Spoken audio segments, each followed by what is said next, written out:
First of all, I want to tell you all that this should be the last video that you're watching on this topic, how to actually study for your drop year.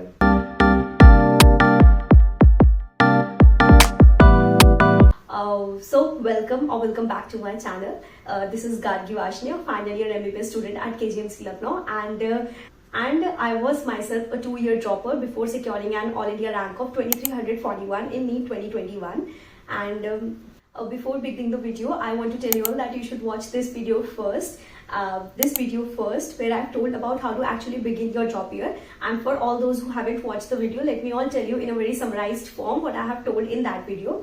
You have to take at least 1 week or 2 week or 3 weeks time at max, and you have to make a list of all the mistakes or the problems that you did in your previous attempt, and then you have to find solutions to these problems, and you have to be brutally honest while writing those problems and the mistakes, and you don't have to share this list with anyone, so that you are very honest with yourself, and you have to find solution to each and every problem, that you do not repeat these mistakes in this year.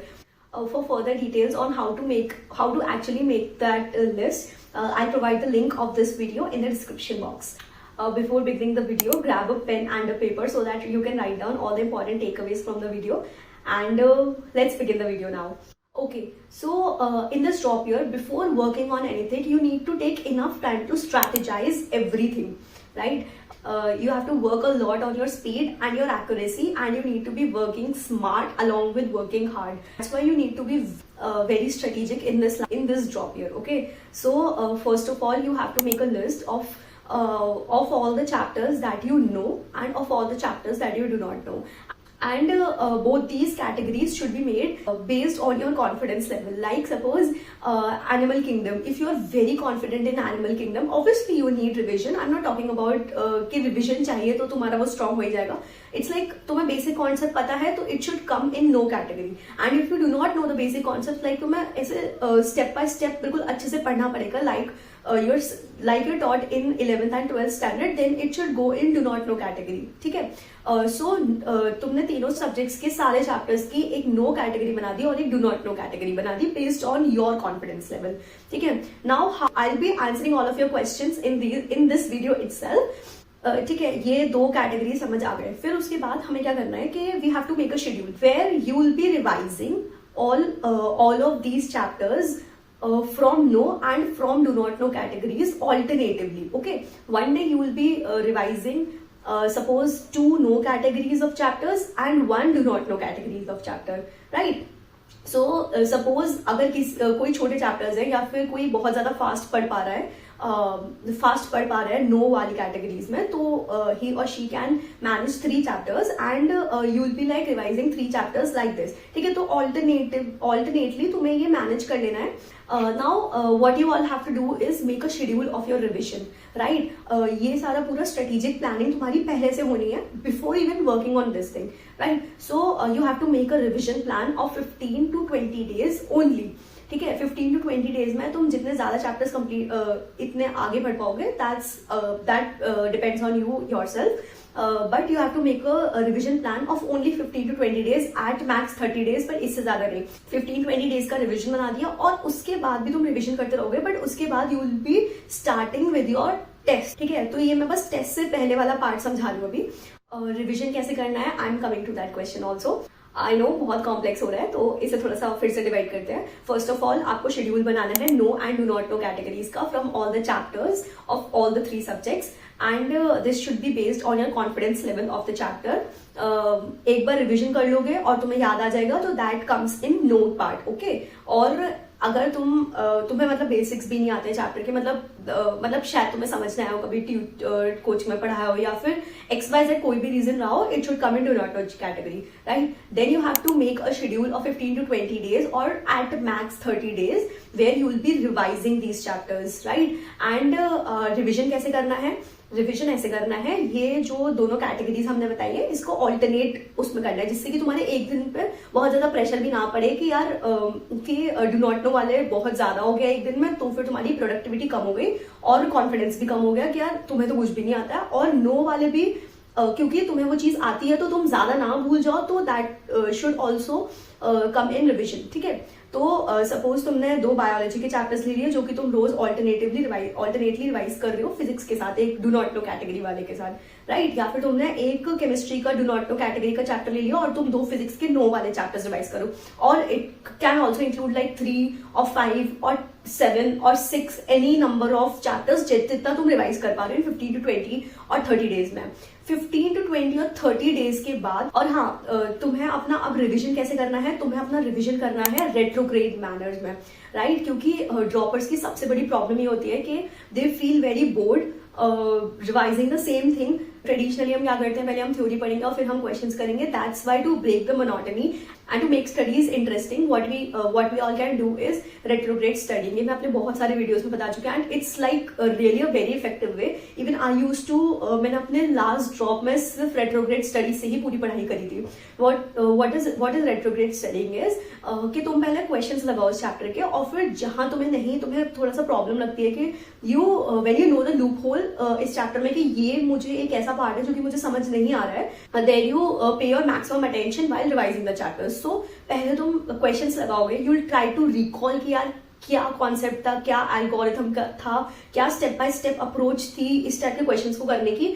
And when you are not able to do that, तुम अपने when you revise your theory part, तब तुम उसमें ज्यादा focus कर पाओगे जहां पर तुम्हें प्रॉब्लम आ रही थी उस टाइम पर जब तुमने क्वेश्चंस करे थे।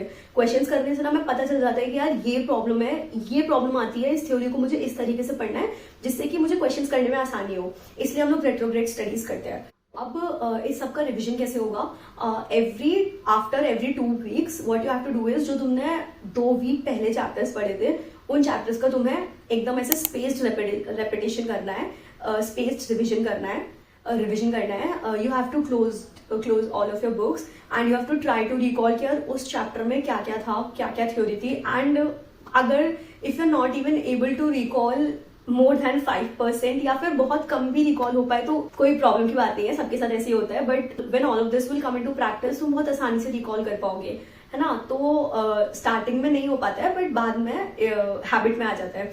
सो तुम्हें ऐसा शेड्यूल बनाना है, पहले शेड्यूल बना लेना, उसके बाद ये सब कुछ करना, वरना फिर बहुत हैफजार्ड वे में पढ़ाई हो जाती है। एंड अगर if you have not even joined any coaching ना, तो it becomes very tough to manage all of this, right. So हमने क्या कर लिया कि हमने पहले अपना 2 कैटेगरीज बना ली, know and do not know. उसमें से हम specifically we have listed down all the chapters based on our confidence level कि हमें वो आता है या फिर नहीं आता है। फिर उसके बाद हमने एक रेट्रोग्रेड स्टडीज में हम ये सारे चैप्टर्स रिवाइज करते गए इन 15 to 20 और 30 डेज। इसमें तुम्हें उतना ही करना है जितना तुम कर पाओ। इट डज नॉट मीन कि तुम्हें सारा कंप्लीट कर लेना है, इसमें उतना ही करना है तुम्हें जितना तुम कर पाओ। उसके बाद I will be coming to कि तुम्हें उसमें क्या करना है, कैसे करना है, ठीक है। रेट्रोग्रेड स्टडीज करके तुम ये सब रिविजन करते जाओगे और एवरी 2 वीकली तुम ये सब कुछ रिवाइज भी करते जाओगे, राइट।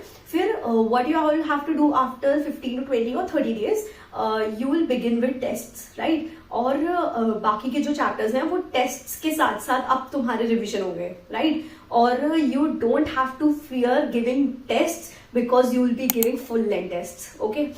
यार बिल्कुल भी सिलेबस वाइज टेस्ट मत देना कि तुमने अगर ये चैप्टर पढ़ लिया है तो फिर तुम उसी चैप्टर्स के टेस्ट दे रहे हो। यार मैं ये इसलिए कह रही हूँ क्योंकि तुम जितना ज्यादा उसी सेम एनवायरनमेंट में टेस्ट दोगे ना, जिस एनवायरनमेंट में तुम्हें एग्जाम देना है एक्चुअली में, वही फुल लेंथ टेस्ट एक टॉपिक से दूसरे टॉपिक पे कैसे तुम्हें जल्दी से जंप करना है जबकि तुम्हें याद भी नहीं है, क्योंकि you won't be able to revise all of the chapters एकदम से डिटेल में 1 दिन पहले या 1 हफ्ते पहले भी, राइट। तो इसलिए इट्स वेरी वेरी नेसेसरी कि तुम अपने ब्रेन को ही ऐसे ट्रेन कर लो कि यार अगर तुम रिवाइज भी ना कर पाए, बाई चांस को छूट जाए, although I will be in my subsequent videos I will be telling you all के सब कुछ कैसे समराइज करते हैं जैसे तुम सब कुछ एटलीस्ट लास्ट वीक में रिवाइज कर पाओ। But still if something gets missed, right, तो your brain should automatically know कि यार उस चीज पे वहां पर जाके वो वाला कॉन्सेप्ट को कैसे रिकॉल करना है। इट्स नॉट ओनली मी, मैंने तो सिर्फ फुल लेंथ टेस्ट दिए थे अपने लास्ट जॉब में, तो फिर इट्स नॉट ओनली मी यार, मेरे बैच में जितने भी बच्चे हैं ना सब यही रिकमेंड करते हैं कि 3-4 महीने छोड़ो, तुम हमेशा से सिर्फ फुल लेंथ टेस्ट दो, ठीक है। और फुल लेंथ टेस्ट से पता है you won't be losing your confidence. मैं बताऊंगी कि कैसे तुम्हें अप्रोच करना है टेस्ट को, ठीक है। But if you will give full length test ना, initially it will be hard obviously, but यार हम हार्ड चीज से भागेंगे नहीं, क्योंकि अगर हम हार्ड चीज से आज भागेंगे ना तो बाद में मेन एग्जाम डे वाले दिन जाकर हमें वो चीज लगेगी। तो इट्स बेटर कि हम अपने ब्रेन को ही ऐसे ट्रेन कर लें, ठीक है। तो after like 15 to 20 or 30 days when we will be start giving our tests, full length tests only, एकदम सेम एनवायरनमेंट में एंड प्रेफरेबली 2 to 5 ओनली, ठीक है। 2 to 5 हम टेस्ट देना स्टार्ट करेंगे, फुल लेंथ टेस्ट, और अगर हो पाए तो यार एक लेवल अप टेस्ट देना। इनफैक्ट यार कोचिंग इंस्टीट्यूट्स जितने भी होते हैं, इनफैक्ट मेरे टाइम पर तो कोचिंग इंस्टीट्यूट्स एक लेवल अप ही बना देते टेस्ट, तो हम सब लोगों ने हमेशा एक लेवल अप की ही तैयारी करी है, क्योंकि यू नेवर नो ना यार कि कब कौन सा क्वेश्चन कहाँ से आ जाए। तो हम will be like working on whatever there is in our hands, right. So that's why हम अपना जितना कर सकते हैं हम अपना करेंगे, ठीक है। So you have to start giving full length test. You can begin with giving full length test weekly in the beginning after 1 month और आफ्टर 15 to 20 days। मैंने 15 days बाद स्टार्ट कर दिया था, क्योंकि मेरा एग्जाम काफी पास था जब मैंने अपने लास्ट ड्रॉप में पढ़ना वगैरह स्टार्ट किया था। So you have to begin with full length tests. You can begin with weekly, or you can also begin after 14 days fortnightly, but I will recommend is weekly से तुम पर week 2 test पे आ जाओ। मतलब हम इतने ज्यादा ट्रेन हो जाए अच्छे से कि यार मेन एग्जाम हमें एग्जाम जैसा लगे ही ना, ठीक है। It should feel like giving a mock test, ठीक है। You need to be performing like तुम ये रोज करते आ रहे हो तो तुम आज भी करते आओगे, because it reduces a lot of stress at that time. Okay, मेरे टाइम पर भी ऐसे हुआ था कि I had trained myself so much कि मेरे उस टाइम पर बहुत सारी प्रॉब्लम्स आई थी लास्ट डे पर, बट स्टिल मेरा हो गया। In fact I did not even know कि मैं एग्जाम कर लूंगी, क्योंकि मेरे ब्रेन को आदत पड़ गई थी कोई सिचुएशंस होना I will be able to do it, क्योंकि मैं ये रोज करती आ रही हूँ, ठीक है। मैंने इतने सारे टेस्ट प्रैक्टिस कर लिए थे। तो आई वुड सजेस्ट इज बाद में आते आते इट शुड कम टू बाद में in the sense after 2 to 3 months it should come to solving 2 tests full length at least a week, right? You can begin with fortnightly or weekly, and then coming to 2 tests per week at least after 3 to 4 months, okay.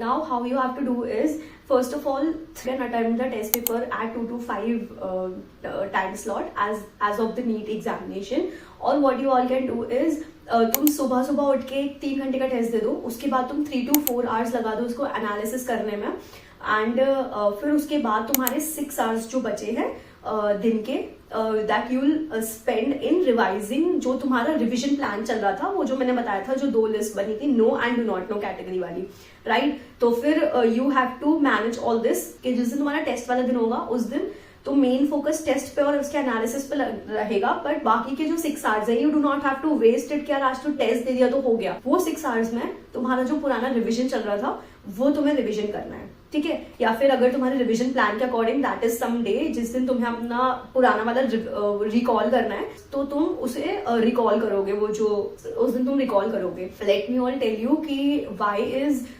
Giving test so early very important, क्योंकि यार main day पे you will be like facing a lot, have to solve questions only, right. तो फिर जितना जल्दी तुम ज्यादा question practice की अपनी हैबिट लगा लोगे ना, तो it will be very beneficial for you. And how you have to approach these tests, exam को करते करते and the test that you will be solving, you have to make sure कि तुम ना रिकॉल करने की कोशिश कर रहे हो वो एल्गोरिथम या वो कॉन्सेप्ट, वो step by step approach recall करने की कोशिश कर रहे हो जो तुम्हें उस क्वेश्चन के आंसर तक पहुंचाएगी। जैसे सपोज तुम्हारे पास एक कोई क्वेश्चन आया, फ्रिक्शन का क्वेश्चन, राइट। तो तुम्हें ये रिकॉल करना है कि यार तुमने लास्ट ईयर जब पढ़ा था, and suppose this topic is something जो कि तुमने अभी पिछले 1 महीने में या 15-20 दिन में रिवाइज नहीं किया है, तो अब तुम्हें ये रिकॉल करना है कि यार उस टाइम पर मुझे सर ने कैसे सिखाया था कि what was the step by step approach of recall of doing this question, right? So what is this whole concept of solving test papers is that you start developing that algorithm of recalling, ठीक है। और what does this mean is that suppose कोई question आया, suppose friction का कोई question आया, तो you will in a very stressful environment, जब तुम एग्जाम कर रहे होगे तब you will try to approach the method, you will try to solve the question उस stressful environment में, and you will try to recall the method कि यार वो कैसे एक्चुअली में सॉल्व करना है। तो तुम कुछ तो करोगे, गलत करोगे सही करोगे दैट डज नॉट मैटर, वो तुम्हारा बाद में टैली हो जाएगा एनालिसिस वाले पार्ट में, but you will try something, right. And even if you leave it, तुम्हारे पास बाद में एक टाइम होगा कि तुम उसे देख सकते हो, ठीक है, but you will think at least something. तो वो जो तुम्हारी थिंकिंग है ना, वो जो डेवलप होगी, वो एल्गोरिथम जो डेवलप होगा उस क्वेश्चन को सॉल्व करने के लिए, that will actually help you. क्योंकि लास्ट डे पे वही जो मैंने पहले बताया कि you won't be like revising each and every concept in the last few weeks or even the last day। Suppose तुमने एक महीने पहले पढ़ा और एकदम से क्वेश्चन आ जाता है तो तुम उसे कैसे रिकॉल करोगे? ये जो प्रैक्टिस, ये जो स्किल है ना, ये डेवलप होती है जब तुम ये प्रैक्टिस करते हो अपने पूरे साल भर। That's why I am telling you कि यार फुल सिलेबस टेस्ट देना इज वेरी इंपॉर्टेंट, एंड ये जो स्किल है ना, ये डेवलप करना बहुत इंपॉर्टेंट है। और ज्यादातर लोग ये समझते नहीं है, but I have talk to like many toppers, सबके पास ये स्किल होती है कि यार वो they just know how to just get to that answer, right? क्योंकि उनको वो एल्गोरिथम, वो स्टेप्स पता होते हैं, ठीक है? वो स्टेप्स ना वो डेवलप कर लेते हैं कि यार अगर मुझे कभी भी क्वेश्चन दिया जाए ना तो I will just hit that answer, ये सारे स्टेप्स फॉलो करके। वही तुम्हें अपने आप डेवलप करना है। और when you complete the test, अपने बहुत अच्छे से एनालिसिस करनी है उस टेस्ट की कि कौन सा क्वेश्चन गलत हुआ, वो टॉपिक, वो सब topic on the spot revise कर लेना है, ठीक है? ये नहीं सोचना कि यार वो मेरे रिविजन में कल है तो मैं कल रिवाइज करूंगा। वो जो 3 to 4 आवर्स हैं तुम उसमें एज इट इज रिवाइज करके उसे खत्म कर दो उस टॉपिक को कि यार अब ये इधर से जो टॉपिक आया ना, इधर से कभी गलत नहीं होगा, ठीक है? और ये जो मैंने आज टॉपिक गलत किया ना, ये कभी गलत नहीं होगा। एंड जो क्वेश्चंस तुम्हारे तुक्के में सही हो गए हैं वो भी तुम्हें एनालाइज करना है कि यार ये क्यों सही हुए, मैंने ऐसा क्या सोचा था कि ये सही हो गया, और क्या मैं अगर ये वापस सोचूंगा तो क्या मेरे सारे आंसर सही होंगे, ठीक है? तो अब तुम्हें ना तीनों क्वेश्चंस को तुम्हें एनालाइज करना है कि कौन से तुम्हारे गलत हो गए, कौन से तुम्हारे तुक्के में सही हुए, और कौन से तुम्हारे अनजाने में सही हो गए क्वेश्चन जो तुम्हें नहीं आते थे। You have to mark all of these 3 categories of questions. और ये जो छोटे छोटे टॉपिक्स हैं, ये जो टॉपिक्स और सब टॉपिक्स है, you have to revise them then and there. ये जो 3 to 4 आवर्स ऑफ एनालिसिस है, तुम्हें ये सारे सब टॉपिक्स रिवाइज कर लेने हैं। इसमें ये नहीं सोचना कि ये चैप्टर तो मुझे कल रिवाइज करना है या तो परसों रिवाइज करना है तो ये मैं तब कर लूंगा। नो, यू तुम्हें वहीं की वहीं खत्म कर देने हैं, और इस माइंडसेट से खत्म करने के यार इसके बाद अगर कोई क्वेश्चन आएगा ना तो इस टॉपिक से कभी गलत नहीं होगा। और ये माइंडसेट बहुत इंपॉर्टेंट है, क्योंकि अगर तुम इस माइंडसेट से खेलोगे ना तो you are sure to win, ठीक है? एंड वन मोर थिंग, बहुत लोगों को लग रहा होगा कि यार इतनी इनिशियल स्टेज में तुम फुल लेंथ टेस्ट दे दो तो तुम्हारे मार्क्स कमाएंगे। आने दो, ठीक है? सिंपल आंसर, मेरे भी बहुत कम आए थे, मेरे कुछ 400 में मार्क्स आए थे, और मुझे बुरा भी नहीं लगा था, पता है, एक्चुअली में, क्योंकि I know what I was doing, ठीक है? और इनफैक्ट तुम्हें थैंकफुल होना चाहिए कि यार ये जो गलतियां तुम मेन एग्जाम में कर सकते थे, ये तुमने अभी कर ली, तो अब ये मेन एग्जाम में नहीं होगी, क्योंकि तुम उस माइंडसेट से खेल रहे हो कि यार आज गलत हुआ है बट अब गलत नहीं होगा कभी, ठीक है? तो ये माइंडसेट ना हमेशा बहुत इंपॉर्टेंट है। And you know, NEET is just a mindset game, ठीक है? तुम्हें you just have to play it very wisely and very smartly, strategic manner, ठीक है?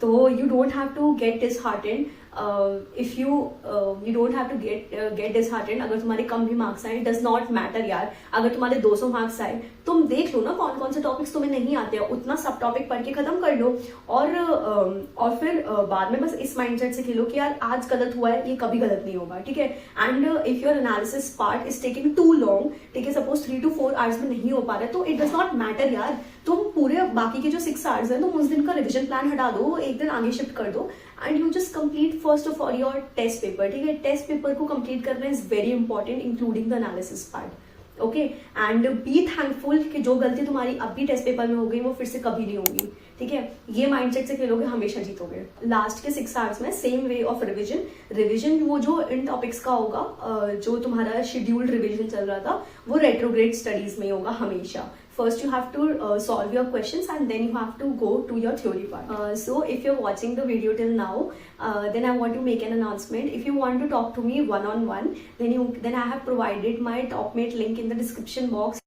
And in case you want a mentorship or guidance program from our team, then I've mentioned a Google form in the description box, then you can fill out the Google form as well. Now coming back to the video, suppose you have completed your syllabus in the next 5 to 6 months or even 4 months, अगर तुम्हारी speed बहुत अच्छी है तो in this way itself of पहले तुमने revision किया retrograde studies के साथ, और तुमने स्पेस्ड रेपिटेशन भी किया after every 2 weeks, and you're also giving tests, full length tests along with all this. So I guess 5 to 6 months में सिलेबस कंप्लीट हो जाना चाहिए तुम्हारा, both the lists of no and do not know. After this comes the most interesting part, that is to make flashcards and revision sheets. Now these flashcards and revision sheets you will be making to be able to revise in the last week of the examination. क्योंकि तुम ये जितनी exam की तैयारी कर रहे हो ये तुम इसलिए कर रहे हो जिससे तुम सब कुछ एक वीक पहले सब कुछ रिवाइज कर सको, and the person who does this surely wins the examination, right? तो ये करना बहुत जरूरी है. You're not preparing for the examination, you're preparing for to be able to revise everything 1 week before the examination, right? तो after your first revision, जो कि तुम्हारा ideally 5 to 6 months में हो ही जाना चाहिए, with retrograde studies and full length tests, then it will be the most interesting part to make revision sheets and flashcards. Now what are flashcards and revision sheets? Revision sheets are जिस पर तुम पूरा summarized form of a chapter लिखते हो, ठीक है, and how to make these I'll be telling in subsequent videos even. और मैंने ये पहले एक वीडियो में बताया भी हुआ है कि तुम एक शीट को 3 कॉलम्स में डिवाइड करते हो और उसमें छोटा छोटा सारी चीजें लिख देते हो, पूरा चैप्टर लिखते हो but in a very concised वे, ठीक है.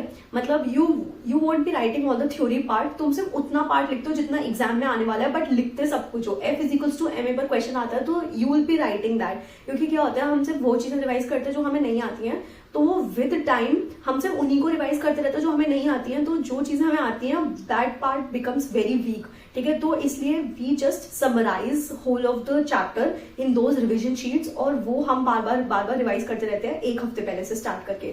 तो when you are done with first part of the syllabus, first revision of the syllabus, then you start with making of these revision sheets, ठीक है. फ्लैश कार्ड्स क्या होते हैं, जब तुम एक बार अपना पूरा सिलेबस कंप्लीट कर लोगे ना तो तुम्हें आइडिया रहेगा कि यार ये सब कुछ मोटा मोटा है सारे चैप्टर्स में. और फिर when you will start giving test, जो कि आइडियली मुझे लगता है एक वीक में 2 तो देने ही चाहिए बिल्कुल, ठीक है. At that point of time test में जो भी चीजें तुम्हें लगता है कि तुम भूल जाओगे या फिर बहुत आसान सी चीजें एकदम ऐसे फ्री के मार्क्स है भाई ये तो, ठीक है, वो सारी चीजें तुम एक बहुत ही कलरफुल से शीट पर लिख देते हो. फॉर एग्जाम्पल मैं अपना देती हूँ, मतलब मेरे पास एक बॉक्स था उसमें बहुत सारे कलरफुल पेजेस थे, ठीक है. I don't know why I did not use sticky notes eight that time. तो उन कलरफुल पेजेस पे जैसे सपोज मैं कॉकरोच के डायमेंशन भूल जाती हूँ तो मैं कॉकरोच का एक छोटा सा डायग्राम बनाऊंगी, उस पर सारे डायमेंशन से ड्रॉ कर दूंगी और लिख दूंगी उस पर, ठीक है. सपोज मैं प्लांट मॉर्फोलॉजी का कोई एग्जाम्पल भूल जाऊंगी तो फिर मैं एक छोटे से उस शीट पर मैं वो सब कुछ लिख दूंगी, और ये मैं बहुत कलरफुल बनाती थी जिससे कि मेरा मन करे बार बार पढ़ने का, ठीक है. तो मैंने एक बॉक्स में सारे छोटे छोटे से ऐसे फ्लैश कार्ड्स रख रखे थे, एंड मैं इसमें सब कुछ लिखती थी. इसमें बायोलॉजी, केमिस्ट्री, फिजिक्स, अगर फिजिक्स का कोई फॉर्मूला भूल गई तो लिख दिया, केमिस्ट्री का कोई इक्वेशन भूल गई तो लिख दिया. इसमें मैं सब कुछ लिखती थी जिससे कि मैं इसे रोज रोज रिवाइज करती रहती थी. तो मेरा ये हो गया था कि यार अब एक बार मैंने कॉकरोच का क्वेश्चन गलत कर दिया, ठीक है, क्योंकि मैंने वो चैप्टर पढ़ा नहीं था, मैंने बहुत महीने पहले पढ़ा था, बट इसके बाद कभी गलत नहीं होगा. Just to make that sure कि वो गलत अब कभी होगा ही नहीं. तो I use to make those flash cards, ठीक है. तुम अपना भी कुछ इनोवेशन कर सकते हो, जैसे कि वॉल्स पर लिख सकते हो अगर तुम्हारे घर वाले तुम्हें अलाउ करें, या फिर स्टिकी नोट्स लगा सकते हो सारी जगह पर. So it just depends on you कि तुम उस प्रॉब्लम को कैसे हैंडल करते हो कि तुमने आज अगर कोई चीज गलत कर दी तो वो फ्यूचर में कभी गलत नहीं होगी. तो it just depends on you. तो मैं ये फ्लैश कार्ड्स और रिविजन शीट्स तब बनाती थी when my last revision was left, okay.